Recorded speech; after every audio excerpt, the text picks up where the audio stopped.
한지호TV 시청자 여러분, 오늘은 그리스도인이 범죄하면 구원은 어떻게 되나, 이런 주제의 말씀을 드리겠습니다. 구원을 받은 사람들도 죄를 지을 수가 있고 일시적으로 타락하기도 합니다. 요한일서 1장 8절에 보면 만일 우리가 죄가 없다고 하면 스스로 속이고 또 진리가 우리 속에 있지 아니할 것이요, 이렇게 말씀합니다.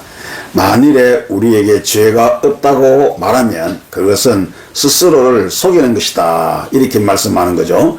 구원받은 자들도 이 땅에서 육신의 몸을 입고 사는 동안은 죄를 범할 수가 있습니다. 그러면 구원받은 그리스도인이 죄를 범하고 타락할 때 그 구원은 어떻게 되는가, 오늘 이 부분에 대해서 조금 말씀드립니다. 첫째, 그리스도인들이 죄를 지을 때 그 죄의 영향이 어느 정도인가 하는 것인데요.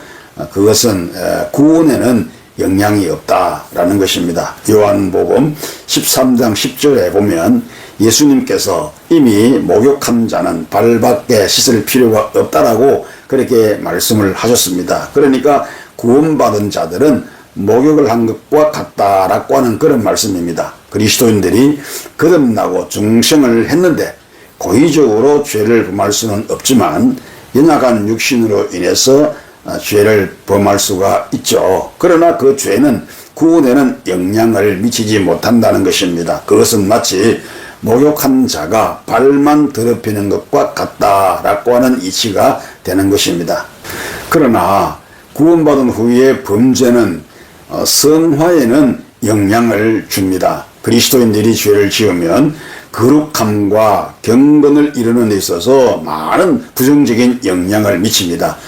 에베소서 4장 15절에 보면 사랑 안에서 참된 것을 하여 범사에 그리스도에게까지 자라가라, 이렇게 말씀을 했습니다. 예수 믿고 구원받은 그리스도인들은 참된 것을 해야 합니다. 다시 말하면 성실하게 거룩하게 살아야 하는 것입니다.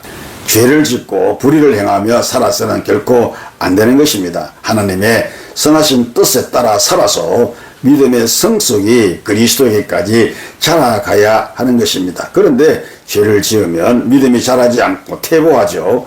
하나님과의 관계가 소원해지며 결코 하나님의 은혜를 받을 수가 없고 그 은혜를 누릴 수가 없습니다. 그렇기 때문에 그 삶이 얼마나 피폐한지 말로도 할 수가 없습니다. 그러나 구원받은 후에 범죄는 즉시 회개함으로 사함을 받게 되는 것입니다. 요한 1장 9절에 우리가 우리 죄를 자백하며 미쁘신 하나님께서 죄를 사해 주시고 깨끗하게 해주신다라고 그렇게 말씀을 하셨습니다. 범죄한 그리스도인이 짓는 그 죄는 즉시 회개함으로 사함을 받게 되는 것이죠. 그러므로 죄를 지은 그리스도인들은 깨닫고 즉시 회개해야 합니다. 두 번째, 예수 그리스도의 그 속죄의 완전성과 영원성에 대해서 말씀드립니다. 그리스도의 속죄는 우리의 과거, 현재, 미래를 포함해서 전생애의 모든 죄를 사하신 영원하고 완전한 속죄입니다. 그러므로 속죄를 위해서 다시 제사할 필요가 없다는 것입니다. 그리고 영원한 속죄는 단회적으로 영원한 효력이 발생됩니다. 히브리서 9장 12절에 오직 자기의 피로 영원한 속죄를 이루사 단번에 성소에 들어가셨느니라, 이렇게 말씀합니다.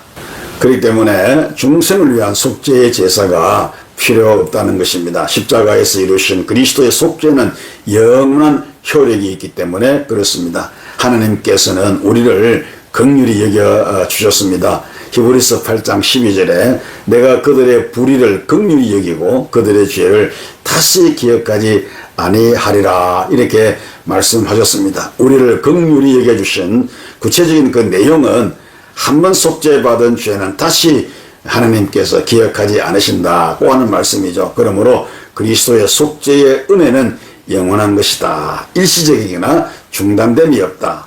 놀라운 하나님의 은혜가 아닐 수가 없죠. 이 놀라운 은혜에 날마다 감사하며 살아가시기를 축복합니다. 세 번째, 죄를 지은 그리스도인에 대한 하나님의 역사에 대해서 말씀드리면 하느님께서는 죄를 짓거나 일시적으로 타락한 그리스도인들을 결코 못 본 채 하지 않으시고 그냥 내버려 두지 않으십니다. 하나님은 범죄한 그리스도인에 대해서 어떻게 역사하십니까? 첫째, 아버지가 자식을 긍휼히 여김같이 긍휼히 여겨 주십니다. 그리고 우리의 연약함을 아시고 말할 수 없는 탄식으로 우리를 위해서 간구해 주십니다. 그리고 범죄한 그리스도인들을 찾아주시고 만나 주십니다.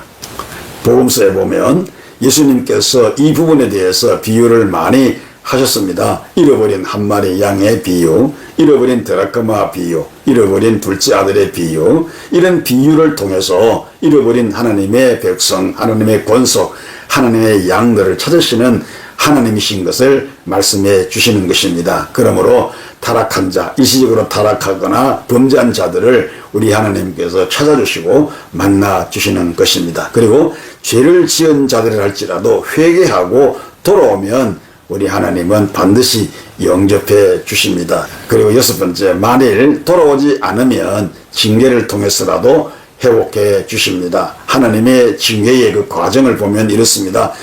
죄를 지은 그리스도인들을 우리 하나님께서 보실 때 근심하시고 탄식하시고 그리고 그런 자들을 향하여서 메시지를 주십니다. 말씀을 주십니다. 그리고 영적 느낌을 주십니다. 환경을 통해서 그들에게 돌아오라고 이렇게 경고를 하십니다. 그래도 돌아오지 않으면 징계를 시행하십니다. 징계를 받아도 돌아오지 않으면 그의 생명을 거두어 가시는 겁니다. 돌아오지 않고 악행을 계속할 때는 생명을 거둬갈 수밖에 없는 것입니다. 그러나 그 영혼만큼은 구원하시는데 그 구원은 부끄러운 구원을 얻을 수밖에 없습니다. 사랑하는 우리 성도 여러분, 우리는 죄를 짓는 불의의 삶을 살아서는 안 됩니다.